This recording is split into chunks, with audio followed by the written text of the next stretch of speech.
وہ اس کے کانوں میں سرگوشی کرتے اس کے کانوں کی لو چومتا تو مسلسل سے اسے جگانے کی کوشش کر رہا تھا۔ مجھے نہیں پتا تھا اتنی خطرناک نیند ہے تمہاری، ورنہ تو تمہاری نیند سے بہت سارے فائدے اٹھائے جا سکتے ہیں۔ تو پھر کیا خیال ہے؟ وہ جو مزے سے نیند میں اس کی باتیں سن رہی تھی اسے واپس رات والی ٹون میں آتا دیکھ کر فوراً اٹھ کر بیٹھ گئی۔ مجھے نماز پڑھنی ہے۔ اس سے پہلے کہ وہ دوبارہ اس کی ہوش ٹھکانے لگا تھا وہ بھاگ کر واش روم میں بند ہو گئی۔ اب تو تمہیں بھاگ کر بھی میرے ہی قریب آنا ہے۔ اٹھ کر بیٹھا اور بیڈ کی گراؤنڈ سے ٹیک لگاتا ہوا واش روم کے دروازے کو دیکھتا رہا۔ روح فریش ہو کر باہر آئی تو وہ اسے دیکھ رہا تھا۔ ایک شرمیلی سی مسکراہٹ نے اس کے لبوں کو چھوا۔ آپ اگر مجھے ایسے ہی دیکھتے رہیں گے تو میں باہر جا کے نماز ادا کروں گی، وہ ہلکا سا منمنائی۔ نوٹ کر رہا ہوں کل رات سے تمہاری بولتی بند ہو گئی ہے، ایسا بھی کیا ہو گیا رات میں؟ وہ شرارتی سا انداز اپنائے اسے نظروں کے اظہار میں لے لیتا ہوا پوچھ رہا تھا۔ میں باہر جا رہی ہوں، شرماتی ہوئی جائے نماز اٹھا کر باہر جانے لگی۔ ارے یار میں نے کیا کہا، بس پوچھ ہی تو رہا ہوں، ایسا کیا ہو گیا رات میں؟ اچھا ٹھیک ہے اب میں کچھ نہیں کہوں گا، تم آرام سے نماز پڑھو۔ وہ مسکراتے ہوئے اپنی نظر پورے کمرے میں گھمانے لگا۔ وہ کافی دیر کھڑی اسے دیکھتی رہی لیکن وہ اس سے بالکل بے نیاز ظاہر ہونے کی کوشش کر رہا تھا۔ روح نے وہی جائے نماز بچھائی اور نیت باندھی۔ اسے مکمل نماز میں مصروف دیکھ کر ایک بار پھر سے اس نے جان لٹاتی نظروں سے دیکھنے لگا۔ اسے لگا تھا کہ وہ 5-7 منٹ میں نماز سے فارغ ہو جائے گی لیکن ایسا نہیں ہوا۔ نماز تو فوراً ختم ہو گئی لیکن یہ دعا تھی جو ختم ہونے کا نام نہیں لے رہی تھی۔ پھر تقریباً 15 منٹ کے بعد وہ دعا مانگ کر جائے نماز سے اٹھنے لگی۔ میں تو مل گیا تمہیں، اب کیا مانگ رہی تھی اللہ سے؟ اس نے شرارت سے پوچھا۔ مانگ نہیں رہی تھی، تھینک یو بول رہی تھی۔ انہوں نے میری سن لی تو تھینک یو تو بنتا ہے نا، مسکرا کر اسے جواب دیتی وہ اس کے لیے ناشتہ بنانے باہر نکل آئی۔ وہ ناشتہ بنا کر لائی تو یارم شاور لے چکا تھا۔ اس نے ناشتہ ٹیبل پر لگایا جبکہ یارم شیشے کے سامنے کھڑا اسے دیکھ رہا تھا۔ روح کا سارا دھیان ناشتے لگانے پر ہی تھا۔ کل سے آج وہ اسے اپنے دل کے زیادہ قریب لگ رہی تھی۔ اتنی صبح ناشتہ کون کرتا ہے؟ وہ اسے پوچھنے لگا جبکہ وہ خود بھی جانتا تھا کہ وہ اسے چھپنے کی کوشش کر رہی ہے۔ میں نے سوچا آپ کو بھوک لگی ہوگی، اس کے منہ میں جو کچھ آیا کہنے لگی۔ ہاں یار بھوک تو بہت لگی لیکن کھانے کے لیے نہیں، پیار کرنے کے لیے۔ کھینچ کر اسے اپنے قریب کرتے اس کے بالوں میں منہ چھپاتے ہوئے بولا۔ روح کی تو جیسے جان پر بنائی تھی اسے رات کے روپ میں واپس آتے دیکھ کر، لیکن مجھے کھانے کے لیے بھوک لگی ہے، اس نے اپنا آپ چھڑواتے ہوئے بولا۔ تم مجھے کھا جاؤ، میں تم میں کھا لیتا ہوں، دونوں کی بھوک ختم ہو جائے گی۔ اس نے ایک بار پھر سے اسے اپنے قریب کرتے ہوئے اس کو گرفت میں لیا اور بازوؤں کا گھیرا تنگ کیا۔ مجھے یہ ڈش پسند نہیں، میں نہیں کھاتی۔ اس نے پھر اپنا آپ چھڑوانا چاہا۔ ٹرائی تو کرو، بہت ٹیسٹی ہے، یہ کہتے ہوئے اس کے لبوں پر جھکا اور پورے اسحاق سے اپنے آپ کو سیراب کرنے لگا۔ پھر جب اس کے لبوں کو آزاد کیا تو اس کے چہرے پہ اپنے سنگت کی رنگ دیکھنے لگا جہاں بکھری حیا اور شوخی اسے سکون دے رہی تھی۔ کیسی لگی؟ اگر چاہو تو یہ ڈش تمہیں روز مل سکتی ہے، اور اگر نہ بھی چاہو تو بھی یہ ڈش تمہیں ضرور ملے گی، کیونکہ یہ ڈش میری فیوریٹ ہے۔ اور اس کے نرم نازک گلابی ہونٹوں کو انگوٹھے سے سہلاتے ہوئے بولا۔ لگتا ہے اپنے ناشتہ نہیں کرنا۔ وہ اپنی شرم و حیا چھپانے کی ناکام کوشش کرنے لگی۔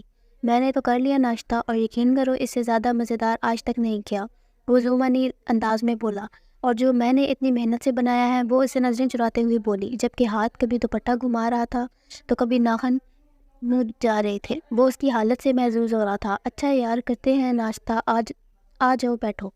اس نے اس کا ہاتھ پکڑ کر بٹھایا اور خود سامنے بیٹھ گیا۔ ویسے تم نے میرے ایک سوال کا جواب نہیں دیا، ناشتہ کرتے ہوئے اس نے پھر سے اسے مخاطب کیا۔ کون سی بات کا جواب؟ ورنہ سمجھی سے پوچھنے لگی۔ ارے وہی یہ کل تک تو تمہاری زبان کینچی کی طرح چل رہی تھی، ایک رات میں ایسا کیا ہو گیا کہ یہ بند ہو گئی؟ وہ شرارت سے پوچھ رہا تھا جبکہ ناشتہ کرتے ہوئے اس کے ہاتھ کانپے۔ اچھا سوری، سکون سے ناشتہ کرو، میں کچھ نہیں کہتا، وہ ہنستے ہوئے بولا۔ آپ بالکل بھی اچھے نہیں ہیں، مجھے نہیں کرنا آپ کے ساتھ ناشتہ۔ وہ اٹھ کر باہر جانے لگی جب یارم نے اس کا ہاتھ تھام لیا۔ کل رات تم نے مجھ سے وعدہ کیا تھا کہ مجھے چھوڑ کر کبھی نہیں جاؤ گی، اب کیوں جا رہی ہو؟ وہ بالکل سیریس لگ رہا تھا۔ باہر جا رہی ہوں، کوئی پاکستان واپس نہیں جا رہی، روح نے بتانا ضروری سمجھا۔ پاکستان واپس تو اب تم کبھی نہیں جا سکتی، لیکن مجھے چھوڑ کر یہاں سے باہر بھی نہیں جا سکتی، تمہیں مجھ سے دور جانے کی یہاں باہر بھی اجازت نہیں ہے۔ آرام سے بیٹھو اور ناشتہ کرو، وہ بالکل سیریس ہو کر بول رہا تھا۔ روح کو اس کے انداز ایک مہینے پہلے والے وہ تھپڑ یاد آئے تو پھر سے ایک بار اس کے قریب ہی بیٹھ گئی۔ اچھا نا میری جان، اب میں مذاق نہیں کرتا، لو کرو ناشتہ۔ وہ اپنے ہاتھ سے اسے کھلانے لگا۔ ناشتہ کرنے کے بعد وہ برتن اٹھا کر کچن میں گئی تو واپس ہی نہ آئی تو وہ خود ہی اسے ڈھونڈتا ہوا کچن میں آ پہنچا۔ یہ جو مجھ سے چھپنے کی کوشش کر رہی ہو نا، یہ بالکل بیکار ہے، تم چاہ کر بھی مجھ سے نہیں چھپ سکتی، چاہے دنیا کے کسی بھی کونے میں چلی جاؤ، تمہارا یارم تمہیں ہر جگہ سے ڈھونڈ نکالے گا۔ میں کیوں چھپنے لگی آپ سے بھلا؟ میں تو کام ختم کر رہی ہوں۔ وہ مسکرائی تھی لیکن سچ تو یہ تھا کہ کل رات کے بعد وہ اس کی بے باک نظریں سے چھپ جانا چاہتی تھی، اس کی نظریں اسے نظریں چکانے پر مجبور کر دیتی۔ اچھا آج سے پہلے تو اتنا کام نہیں تھا یہاں پر، تم 2 گھنٹے سے یہاں گھسی، آخر کر کیا رہی ہو؟ وہ جانچتی نظریں اسے دیکھتے ہوئے پوچھنے لگا۔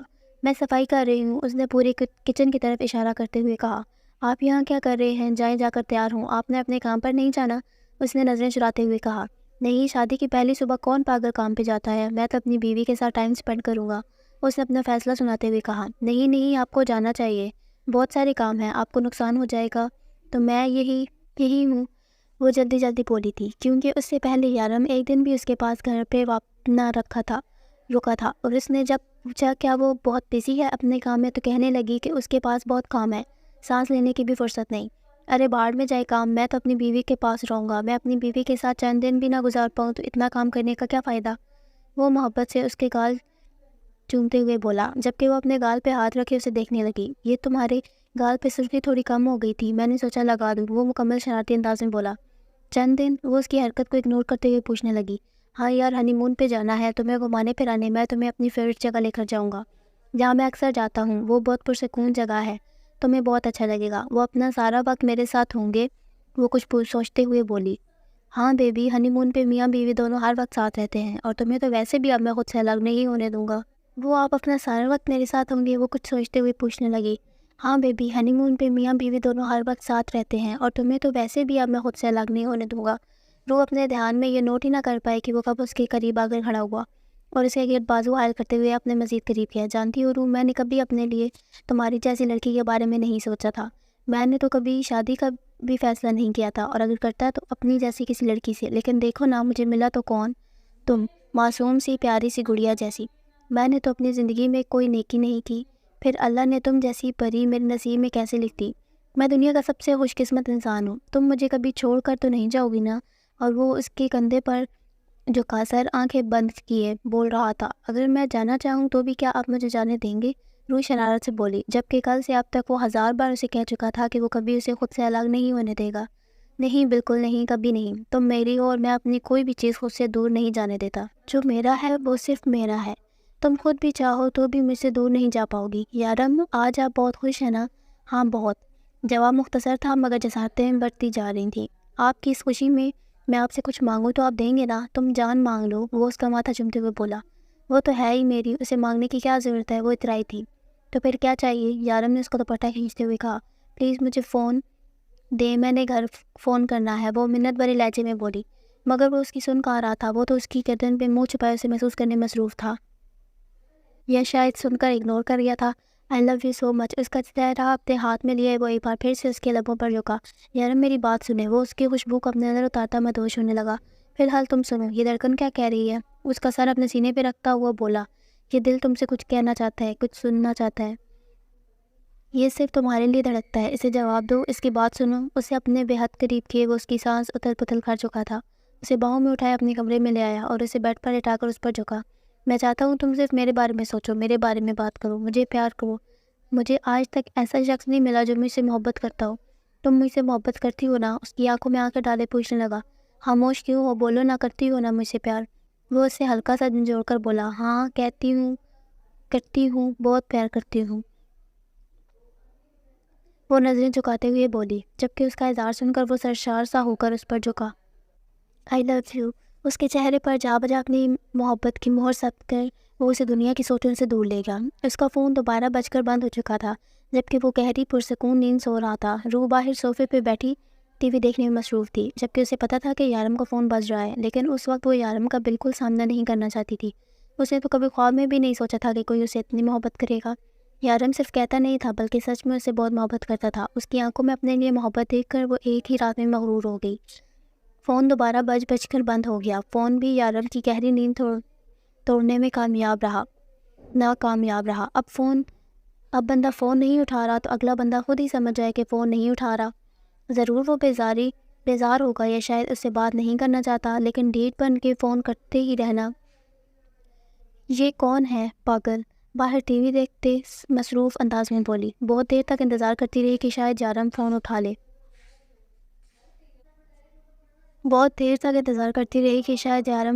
لے، لیکن اس نے تو آج قسم کھا رکھی تھی۔ پھر مجبور ہو کر کمرے میں آ گئی۔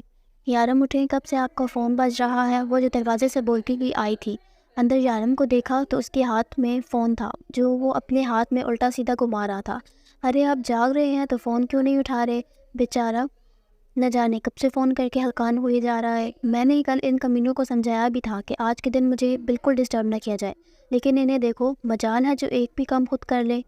وہ فون کو غصے سے گھورتے ہوئے بولا، ہو سکتا ہے کوئی بہت ضروری کام ہو، آپ کو بات کر لینی چاہیے۔ وہ کہتے ہوئے اس کے بالکل قریب آ گئی تھی۔ بالکل بھی نہیں، آج کا سارا دن میں اپنی بیوی کے ساتھ گزارنا چاہتا ہوں۔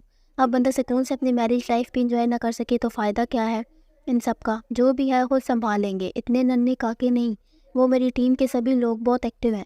یارم نے کہتے ہوئے روح کو اپنی طرف کھینچا اور اس کے ساتھ ہی ایک بار پھر سے اس کا فون بجنے لگا، لیکن یارم جلدی سے فون کاٹ کر اس کی طرف متوجہ ہوا۔ بہت ہنسی نہیں آ رہی تمہیں؟ اسے ایک بار پھر سے اپنے قریب کرتے ہوئے کہا۔ یارم اٹھا لیجیے نا فون، کوئی ضروری کام ہوگا۔ روح نے اتنے پیار سے کہا کہ یارم کا دل چاہا کہ فون کرنے والے کی جان نکال دے۔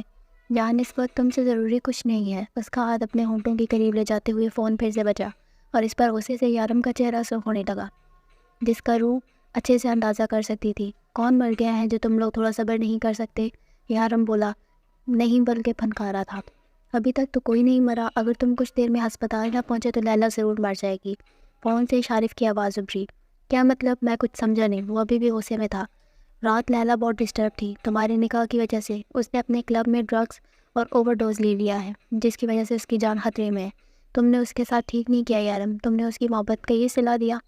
شارف نے دکھ سے کہا، میں آ رہا ہوں۔ اس نے بس اتنا کہہ کے فون بند کر دیا۔ میں نے کہا تھا نا کوئی ضروری کام ہوگا، ورنہ کوئی اس طرح سے آپ کو بار بار ڈسٹرب نہیں کرتا۔ آپ چاہے فریش ہوں، تب تک میں آپ کے کپڑے نکالتی ہوں۔ یارم نے ہاں میں سر ہلایا اور اٹھ کر واش روم چلا گیا۔ وہ چینج کر کے جانے لگا۔ آ جاؤ، دروازہ بند کر لو اندر سے۔ اس نے روح کو پکارا تو روح کے ساتھ ہی باہر آ گئی۔ جب یارم جاتے جاتے پلٹا، ایک کس مل سکتی ہے؟ وہ جو کب سے سیریس شکل بنائے ہوئے تھا اب پلٹ کر بولا تو روح اچانک ہی نروس ہونے لگی۔ نہیں، آپ جائیں نا اپنے کام پر، وہ کنفیوز ہو کر بولی۔ تم نے مجھے انکار کیا اور تم چاہتی ہو میں ایسے ہی چلا جاؤں؟ وہ بالکل سیریس لگ رہا تھا۔ شرافت سے تم خود مجھے کس کر دو، کیونکہ اگر میں نے کیا تو تمہیں شریف نہیں لگے گا، اور ہو سکتا ہے میرا انداز بھی تمہیں پسند نہ آئے۔ اب بالکل اس کے قریب کھڑا تھا، جبکہ روح سمجھ نہیں پائی کہ وہ دھمکی دے رہا ہے یا فرمائش کر رہا ہے۔ آپ بالکل بھی اچھے نہیں ہیں، وہ منہ بنا کر بولی۔ ہاں بیوی، میں بالکل بھی اچھا نہیں ہوں، اور اگر تم نہیں چاہتی کہ میں مزید برا ہو کر یہیں رک جاؤں تو تم مجھے اپنے ہونٹوں کی طرف اشارہ کیا، جبکہ وہ بت بنی نظریں زمین پر گاڑے ہوئی تھی۔ فائن۔ وہ ایک قدم اٹھاتا اندر کی طرف بڑھا۔ نہیں، آپ جائیں اپنے کام پر۔ روح اس کی نیت دیکھ کر فوراً بولی، ٹھیک ہے۔ پھر وہ اس کے قریب جھکا، آنکھیں تو بند کر لی، خود کو گھٹتے پا کر بولی۔ ڈمپل نمایاں ہوئے، جو کہ میری جان، وہ آنکھیں بند کرتے ہوئے بولا، اور ایک بار پھر سے اس کے قریب جھکا۔ مرتی کیا نہ کرتی۔ اس نے اس کا چہرہ اپنے ہاتھوں میں تھاما اور پھر آہستہ سے اپنے کپکپاتے ہوئے ہونٹوں کو اس کے ماتھے پر رکھا۔ ڈمپل مزید کہہ ہوئے، اس سے زیادہ تم سے امید بھی نہیں تھی۔ خیر، تھینک یو سو مچ۔ وہ روح کی تھوڑی چومتا مسکراتا ہوا نکل گیا۔ روح نے سکون کا سانس لیا۔ وہ سیدھا ہاسپٹل آیا اور دھڑلے سے دروازہ کھولتا ہوا ہسپتال کے اس کمرے میں آیا جہاں لیلا تھی۔ شارف اور خضر پہلے سے ہی یہاں موجود تھے۔ وہ تیزی سے لیلا کی طرف آیا جو وہاں بیڈ پر بیٹھی ہوئی تھی۔ اس نے لیلا کو گردن سے پکڑا اور وہی بیڈ پر لٹا دیا، جبکہ شارف اور خضر تیزی سے اس کی طرف بڑھے تھے، جنہیں اشارے سے روکتا ہوا بولا، اگر ایک بھی قدم آگے کی طرف بڑھایا تو تم دونوں کے پیر کاٹ کے دبئی کی سڑکوں پر بھیک منگواؤں گا۔ اور تمہیں بہت شوق ہے مرنے کا؟ خضر، میرا ریوالور دو، میں ایک ہی بار اس کی جان نکالتا ہوں۔ کہا تھا تمہیں کہ یہ سارے ڈرامے کرنے کی ضرورت نہیں ہے۔ وہ سختی سے اس کی گردن پر ہاتھ جمائے ہوئے پھنکار رہا تھا۔ ڈیول، وہ مر جائے گی، شارف چلایا تھا۔ میرا سانس بند ہو رہا ہے، تو پلیز۔ لیلا نے کچھ بولنے کی کوشش کی۔ ہاں، تم تو مرنا چاہتی ہو نا، میں تمہاری موت آسان کر رہا ہوں، پلیز چھوڑو مجھے، میرا سانس۔ لیلا نے کچھ بولنے کی کوشش کی لیکن گردن پر دباؤ ہونے کی وجہ سے نہیں بول پائی۔ بیکار میں ڈرگز لینے کی کیا ضرورت تھی؟ لیلا میرے پاس آ جاتی، میں خود گولی مار دیتا۔ اس نے ایک جھٹکے سے لیلا کو چھوڑا تو وہ دور جا کر بیڈ سے زمین پر گری۔ لیلا، میرے ساتھ ڈرامے کرنے کی ضرورت نہیں ہے، یہ تمہارا آخری موقع ہے۔ اگر اس کے بعد تم نے اس طرح کی کوئی بھی حرکت کی تو میں تمہیں اپنے ہاتھوں سے ماروں گا۔ اور پلیز، اگر تمہیں خودکشی کرنے کا بہت شوق ہے تو میرے پاس آؤ۔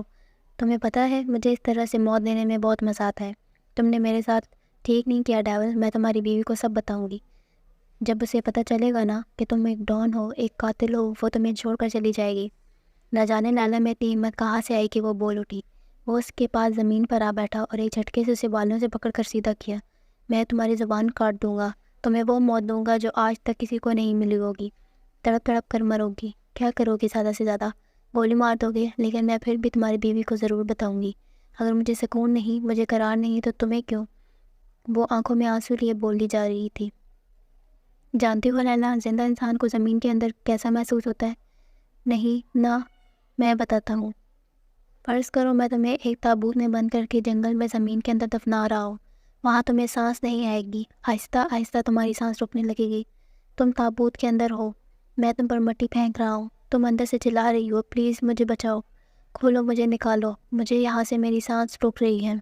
میں تمہیں زمین کے اندر دفن کر کے میں جا چکا ہوں۔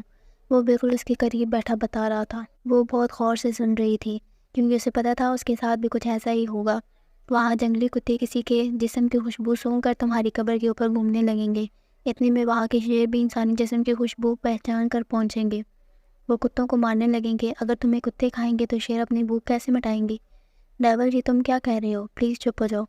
قبر کے اندر اتنی خوفناک تمہیں مزید خوف زدہ کر دیں گی۔ لیلا نے اپنے دونوں ہاتھ کانوں پر رکھنے چاہے، لیکن اس سے پہلے ہی یارم نے اس کے ہاتھ تھام لیے۔ وہ انسانی جسم کی خوشبو پہچان کے غرانے لگیں گے۔ پورا جنگل جنگلی خوفناک جانوروں کی آوازوں سے گونجنے لگے گا۔ قبر کے اندر تمہاری سانسیں رک رہی ہوں گی۔ تم خود بھی اپنی سانسوں کی آواز نہیں سننا چاہو گی۔ کہیں وہ جنگلی جانور تمہاری آواز سن کر تمہیں زمین سے نکال کر چیر پھاڑ نہ دے۔ پھر زمین کے اندر کی مخلوق، کیڑے مکوڑے، سانپ، بچھو تمہارے جسم پر رینگیں گے۔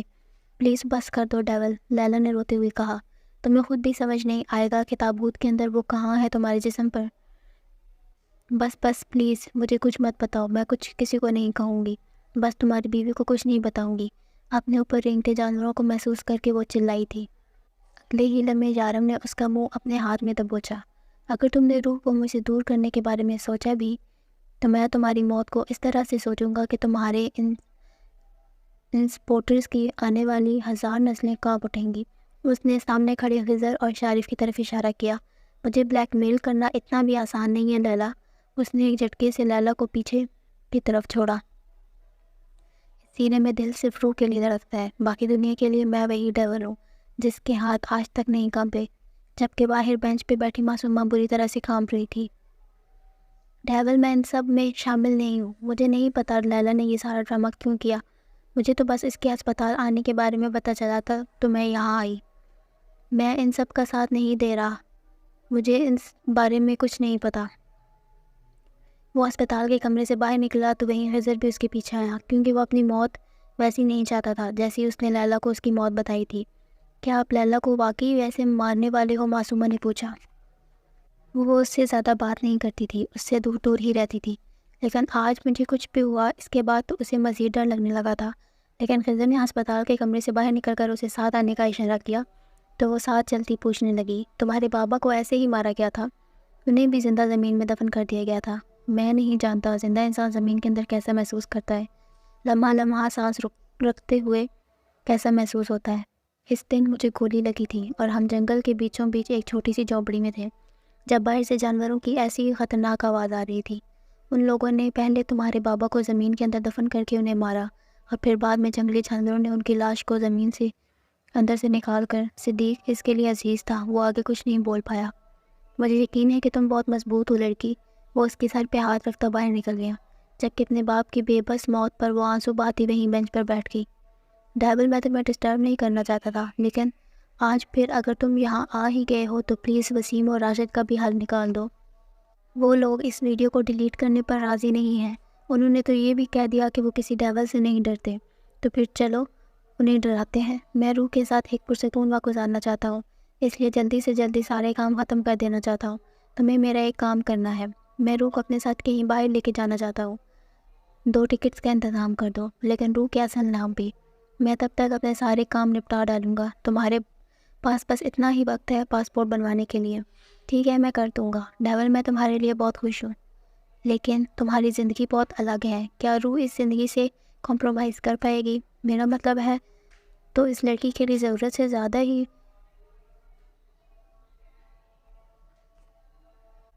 تم اس لڑکی کے لیے زیادہ ہی فضل سے ہوتے جا رہے ہو۔ مجھے لگا تھا یہ وقتی احساس ہے، لیکن تم نے اس سے شادی کر دی۔ لیکن جب اسے یہ سب کچھ پتہ چلے گا، میرا مطلب ہے کون بتائے گا اسے یارم نے اس کی بات کاٹی۔ ٹیبل، یہ چھپی ہوئی بات تو نہیں ہے، بہت لوگ جانتے ہیں، اگر لیلا نہیں تو کوئی اور صحیح۔ میں نے کہا نا، جو بھی مجھ سے روح کو الگ کرنے کی کوشش کرے گا میں اس کی روح نکال لوں گا۔ تم بے فکر ہو جاؤ، اتنی ہمت کسی میں بھی نہیں ہے۔ مجھے وسیم اور راشد سے ملنا ہے۔ وہ خضر سے مزید اس موضوع پر بات نہیں کرنا چاہتا تھا۔